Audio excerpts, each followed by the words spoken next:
So today we bring out the topic of how to plan your token investing because I also play a very crucial role in developing clients tokenomics because since I have a background of DeFi and I think so I'm a good person to explain you how to plan your token investing properly.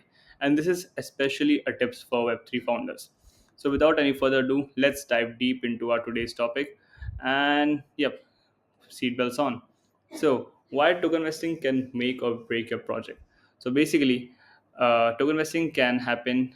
The main important part is unlocks, and unlocks can create fear if not planned well. So, what I mean by this is that let's say if unlock has been done for a very long period of time, or if unlock has been done for a very short period of time, both of them can cause the project to go in either directions, and it's the direction is going to be the wrong direction, obviously. So for this case, that unlocks should be like the planning of the unlock should be done very properly, and it should be in between. Like it should not be very long, because if it is long, people will not try to invest in it because they think that they are not going to get the return right away. And if the unlocks are very short, then there will be a very surge in selling, and all of the people are going to sell as soon as they get their hands on the token. So basically, many projects because of this face selling pressure after the tokens are released, and then communities follow unlock schedules closely because they need to understand that when they are going to receive the tokens, so that they can uh, like enjoy the awards, and everyone in this space is just for the rewards. So basically, poor timing or bad communications damages the trust of a project. So for this, a well-designed vesting plan builds a long-term confidence in your token. And whichever community is being a part of it, they always make sure to understand your tokenomics is clearly mentioned or not. So I've said token vesting again and again in this webinar for a while now. So and you might be wondering what is token vesting. So let's try to understand that first. So token vesting is a process of launching or locking tokens and releasing them gradually over time. It prevents early contributors from selling immediately after launch, which can create price pressure and damage community trust. So the projects they use token vesting to protect the market by avoiding sudden supply shocks, reward long-term support for teams and early backers, and signal maturity, showing that incentives are tied to real progress. So basically, if the project use token vesting to ensure that the teams and all the early backers are receiving long-term rewards, the signal maturity, and protecting the market. Now, there are different types of token vesting models, and broadly, it has been classified to as four, which means that the cliff vesting, a linear vesting, milestone-based vesting, and unallocated emissions. So, what do I mean by cliff vesting? So, to make you understand in this is that there is a certain time period of cliff which has been introduced in it. So what I mean by cliff is that no tokens will be released until a specific date, and that is called the cliffing time.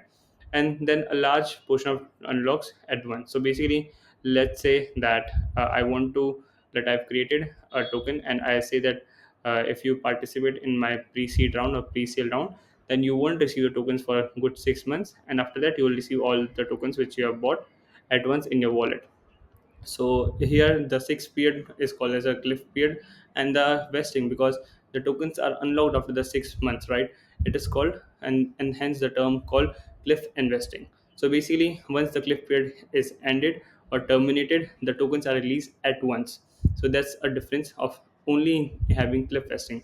Then comes the linear vesting, which means that the tokens unlock gradually over time, often monthly or weekly, creating a steady release schedule. Which means that let's say I bought 100 tokens, and according to the vesting model of a particular token, it ensures that I get the tokens over 10 months. So basically, which means that every first of the month, I will receive 10 tokens only in my wallet, and I won't be really receiving all the 100 tokens. So the pro of this model is that it ensures from having a large sell pressure, because at certain amount of time only a certain amount of token will be available in the circulatory supply. So which means it prevents from selling the token and dumping the price as soon as they receive it. And then comes the milestone based vesting, which means that token unlocks only when key development or ecosystem goals are achieved. So let's say I create a token, and my milestone base, according to my milestone base, I will release it as soon as I have a mainnet launching. So once I will have mainnet launching, I'm gonna airdrop my token. So let's say when I'm right now in the beta testnet phase, and as soon as the mainnet has been launched, all of the holders are going to get their token. So actually this is also a very important kind of vesting, but it is mainly for the people who are in the product based business. So for example, if let's say Morph is a blockchain, and when they are going to release on mainnet, or if release on mainnet, then they are going to use the milestone based vesting or may not. So why I use some example of Morph? Projects like Morph can really benefit from it. And yep. And if you're a Web3 founder, I would suggest to go with linear vesting and cliff vesting. Now, but before that, let's understand the last one, which is the unallocated emissions, which means that tokens are held in reserve for future use, often through governance or reward programs, which means that tokens, like if you buy the tokens, they are held in reserve for the future use, and then you are going to get them through governance or rewards program.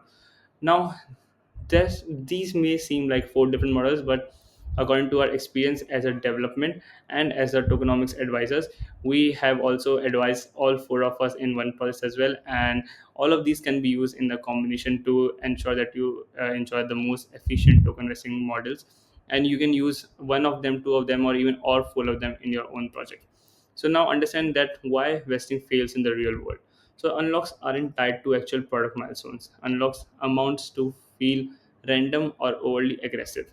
So basically, it fails in the real world where the FUD, which means fear, uncertainty, and doubt, grows when unlock feels disconnected from the progress.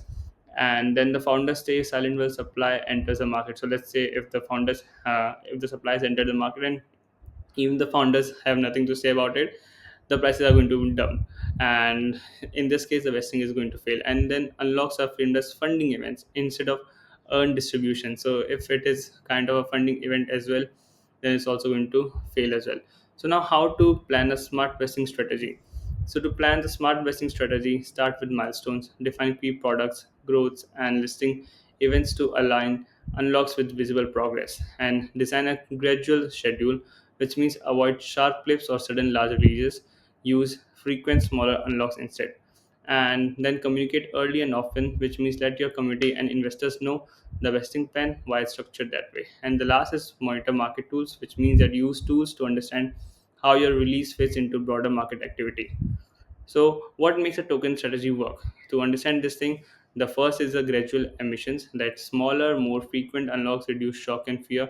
Because if you release all the tokens at once, then people are going to think that the investors or the early team backers or everyone has just enjoyed their work, and then as soon as the tokens hit the market, they exit it as soon as possible. So that's why it's always uh, uh, advised to release them in smaller and more frequent unlocks than to reduce shock and fear. And then there's a progress link timing, which means that the unlock feel fair when they follow real ecosystem growth, and not something like, yeah, we have decided and it's just unlocking.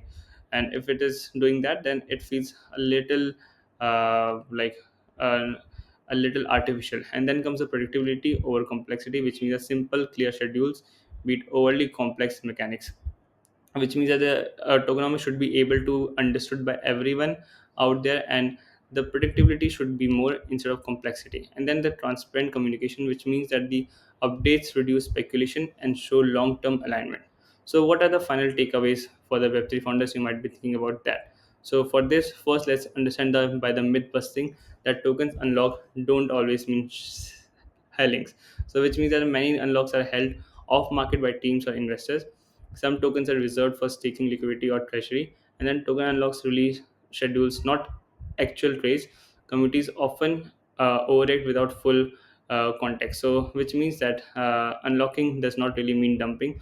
It's all about how the tokens are managed, and which schemes that the perception drives reaction, which means that a small unlock can cause panic if seen as insiders exiting. Like if you see the founders, the teams, and early backers, the strategic investors, all the angels exiting the token as soon as they have their hands in it, it's going to create a panic for the community. And then a large unlock can go notice if paired with progress or good news, and which means that if a large unlock is happening and it's paired with progress, then it can be go unnoticed. And it's not the size actually, it's the story around the unlock. So which means that the project needs to manage expectations, not just ambitions. And which comes to the last part, which means that control the narrative and don't let others explain your unlocks for you. So which means that the publish clear unlock timelines on your site and docs. You don't need to wait for someone else to come on and say that and explain better than you. If someone is explaining your token better than you, then there are possibilities that it might going to fail, because people are going to think that the founders and team members haven't itself understood their projects. And then explain how unlocked tokens will be used. To make sure that people are buying tokens, they need to understand that their utilization in the market, whether it's going to be investment based token, or they are going to receive some more rewards, or if they can interact with something more in your community. So people should be able to understand that what are they going to use to do with their unlocked tokens. And then share progress updates to balance the market focus. And then turn the unlock events into great growth milestones. So basically, if you decide your vesting schedule, you can also turn the unlock of the certain tokens into the growth milestone, which means that the teams that communicates first is the one and the market listens to. And if you're not able to communicate well, the market is probably going to bring you down every time. So, if you want to plan smarter token investing with Tokenmans, we are really a great expert in tokenomics, and you can do reach out to us because we have been doing it for a while. We have been in the market for more than 6 years now, and if you want to discuss it, we can have the discussion forward from it. Other than that, if you want to be here and learn more about the Web3 space and AI space in general, you can keep following our webinar, because every week we promise to bring out the cutting edge webinars. Thank you and have a nice day. Bye bye.